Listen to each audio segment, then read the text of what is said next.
Bonjour les amis, j'espère que vous allez bien et bienvenue dans cette nouvelle vidéo dans laquelle on va aborder le thème de logarithme népérien. Alors, je tiens d'abord à vous informer qu'on a déjà abordé ce thème pour le concours d'action en première année de la faculté de médecine et de pharmacie. Vous pouvez continuer à voir d'autres situations en ce qui concerne l'accès au concours d'accès en première année du cycle préparatoire de l'ENSA. Je tiens à vous informer que le niveau d'habilité des FER, en d'autres termes plus simples, les questions proposées dans ce type de concours sont, entre parenthèses, un peu plus intéressantes, un peu plus difficiles que celles proposées dans les concours de l'AFM. Autre chose, j'insiste sur la présentation des contenus en langue française, tout d'abord pour améliorer votre niveau de langue et vous préparer, enrichir votre vocabulaire pour préparer un entretien oral. Alors, pour ce type de concours, je vous ai choisi 4 questions. C'est ce que j'ai pu trouver dans une collection de 10 sujets. Et donc, la première question, f est la fonction définie par f de x égale à 1 sur x ln de 1 plus sinus au carré, si x est différent de 0, et f de 0 égale à 0. Ça veut dire que la fonction n'est pas définie au point 0, mais quand même, on attribue une valeur 0,0. Donc, la limite de f au point 0 vaut, voilà les items proposés. Deuxième question, choisissez la bonne réponse, l'une des réponses suivantes. F est dérivable en 0, f est dérivable en 0. Le premier cas, f' de 0 égale à 0. Deuxième cas, f' de 0 égale à 1. F n'est pas dérivable. Et enfin, f est périodique de période pi ou bien il n'admet pas de période. Alors, vous pouvez arrêter la vidéo pour faire le tour de la question. Pour ma part, je vais enchaîner à la réponse. Alors, pour la première, voilà donc l'écriture. Cette écriture, la bonne écriture est la suivante. C'est écrit comme ça. Et je tiens à signaler que la rédaction n'est pas tout à fait importante dans ce type d'évaluation. Et donc, l'essentiel, c'est de trouver le résultat précis dans la limite, dans le proche possible. La question de temps, elle est importante. Alors, bien évidemment, il s'agit d'une forme indéterminée. Si on remplace x par 0, sinus de 0, c'est 0, et il nous reste un 1, et ln de 1, c'est 0, donc c'est 0 sur 0. Donc, tâchez toujours à commencer par remplacer pour désigner une forme indéterminée, ou bien qu'il n'y a pas de forme indéterminée. Donc, ce n'est pas tout à fait nécessaire de procéder à une stratégie pour éliminer la forme indéterminée. Donc, c'est nécessaire, attention, même dans les examens oraux, de vérifier, avant de se lancer dans les calculs, de vérifier qu'il s'agit bien d'une forme indéterminée. Alors, la technique est maintenant, comme je vous ai déjà montré dans diverses vidéos, qu'il faut passer par un bricolage. C'est ce que j'aime bien faire, c'est-à-dire des blocs ln de delta sur delta avec on divise et on multiplie par la même expression, bien évidemment en gardant toujours l'image de la limite de référence. Ici, ln de 1 plus t sur t quand t tend vers 0. Et donc, c'est 1, la quantité delta, c'est 1 plus sinus carré, sur sinus carré. Regardez, on essaie d'écrire par analogie cette limite de référence. Et donc, on trouve cette expression. Ensuite, on se réfère à ces deux limites pour conclure que la bonne réponse est bien A. Pour la deuxième réponse, calculer la dérivabilité en un point consiste à chercher la limite de rapport f de x moins f de 0 sur x moins 0. Et donc, ce n'est pas nécessaire de vérifier s'il s'agit d'une forme indéterminée. Oui, mais oui, il s'agit d'une forme indéterminée. Et donc, la technique, c'est la même. Attention, c'est tout un bricolage. Et donc, la limite, c'est 1, ce qui correspond à f' de 0 égale à 1. La troisième question, alors, ce n'est pas nécessaire de vérifier la première condition, c'est-à-dire f de t plus x égale f de t. On passe directement à la deuxième question, c'est-à-dire f de x plus t égale à t. Pardon, la première condition, c'est si x appartient à D de F, alors X plus T appartient également à D de F. Donc, ce n'est pas intéressant côté rédaction, mais on doit chercher à vérifier d'abord si F de X plus T est égal à F de X. J'ai insisté sur la première condition parce qu'il se peut bien qu'une fonction qui est définie sur un intervalle non symétrique par rapport à un point donné, par exemple, elle n'est pas périodique naturellement.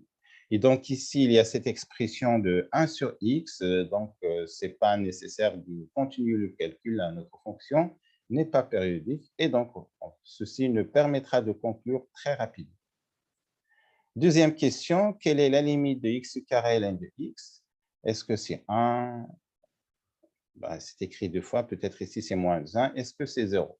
Alors, c'est une technique assez classique qu'on va aborder. Attention, parce qu'il ne s'agit pas d'une limite de référence en cours, peut-être, x à la puissance n ln de x quand x tend vers 0, ou bien c'est une limite de référence, x ln de x quand x tend vers 0, c'est 1, mais x à la puissance n, ça diffère. Il y a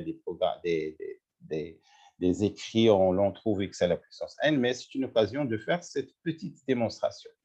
Alors, qu'est-ce qu'on va faire à partir de la limite classique ln de t, ln de t?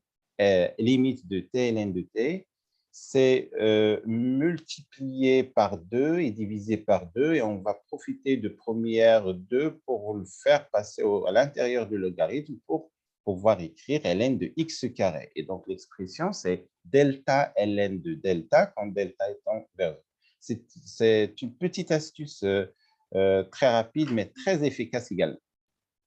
Et donc, la bonne réponse, eh bien, c'est. Pour la question suivante, la fonction f définie par, quel est son ensemble de définitions? Voilà une autre écriture, ça va nous permettre de calculer f', et voilà une remarque, parce que ce qui nous intéresse, ce sont les astuces et les techniques, les démarches, les stratégies les plus efficaces. Si on a une expression fractionnaire, Hélène, alors c'est mieux d'en profiter dans le domaine en question, de l'écrire ln de a plus ln de b, et ceci va nous permettre de calculer très rapidement la dérivée. Regardez ici, ln de x moins 1, sa dérivée 1 x moins 1, et l'autre, c'est la même chose. Et donc, il faut profiter de cette technique pour faciliter vos calculs. Attention, je tiens à signaler qu'en général, dans ce type de concours, les conditions sont gentilles. Donc, toute fonction, bien les fonctions, la majorité des fonctions proposées sont dérivables, et donc, et continuez, pas de problème. Alors, pour le domaine de définition de cette fonction, alors bien évidemment, le dénominateur doit être non nul, x carré moins x moins 2, c'est d'un trinôme de second degré. On peut procéder habituellement par le calcul du discriminant, et ne pas oublier à l'intérieur de l'expression logarithme népérien devrait être strictement positif. J'ai déjà signalé dans une vidéo que chercher le signe d'un rapport revient également à chercher le signe d'un produit. Donc, plus d'une quantité, ça nécessite un tableau de signes qui va nous faciliter le calcul. Donc, regardez ici, j'ai écrit on obtient d'après le tableau de signes. Donc, il faut faire dresser ce tableau de signes à deux lignes. La première ligne contient l'expression x-1 qui salue le point 1, qui est positive à droite de A et négative à gauche de point 1. Et bien évidemment, chercher les deux racines, les placer, et le signe de A à l'extérieur de deux racines, si ces deux racines existent, et ainsi de suite. Pour la deuxième question, l'expression x carré n'est pas valable si x appartient à ceci, donc cette expression, elle est négative. Donc, je tiens à fermer. La fonction f peut-elle s'écrire sous la forme… Ah oui, voilà. Voilà, donc la réponse, c'est non. Pourquoi? Je vais vous donner un exemple simple. Vous prenez par exemple ln de 3 sur 5, c'est également ln de moins 3 sur moins 5. Est-ce qu'on peut écrire ceci sous la forme ln de moins 3 plus ln de moins 5? Non, parce que moins 3, il est strictement négatif, et donc il n'est pas défini, la fonction ln n'est pas définie en ce point négatif. Et donc, l'expression dans ce cas, savoir x carré moins x, elle est négative, l'expression, elle est négative sur cet intervalle, et donc cette expression n'est pas, ce développement n'est pas possible, et donc même la remarque que je vous ai mentionné en écrivant ln sous la forme d'une somme n'est pas valable dans ce cas, mais ça vaut la peine d'essayer. Alors, le reste, ce sont des techniques actuelles pour trouver la dérive. Comment trouver le signe? Alors, je considère, en fait, je propose toujours de raisonner par équivalence. Donc, toujours écrire f' de x supérieur à 0, il est équivalent à moins x carré plus 2x moins 3 supérieur à 0. Il s'agit bien d'un trinôme de second degré. Le delta, ici même le discriminant, le déterminant réduit, delta prime. Alors, oui, pour un niveau d'habilité intéressant, pour ce cas-là, il faut utiliser le discriminant réduit, à savoir si l'expression s'écrit sous la forme ax carré plus 2b prime x plus c, le discriminant, c'est delta prime égale à b prime au carré moins ac, et non pas moins 4ac. Et les solutions, les deux solutions, sont moins b' plus racine de delta prime sur a et non pas sur 2a, et de même moins b' moins racine delta prime sur a et non pas sur 2a. Ces formules nous permettent d'obtenir les résultats très rapidement et efficacement. Et ça reflète également un niveau important pour convaincre les examinateurs une fois qu'on est dans un examen oral. Alors, pour la dernière question, c'est à votre tour.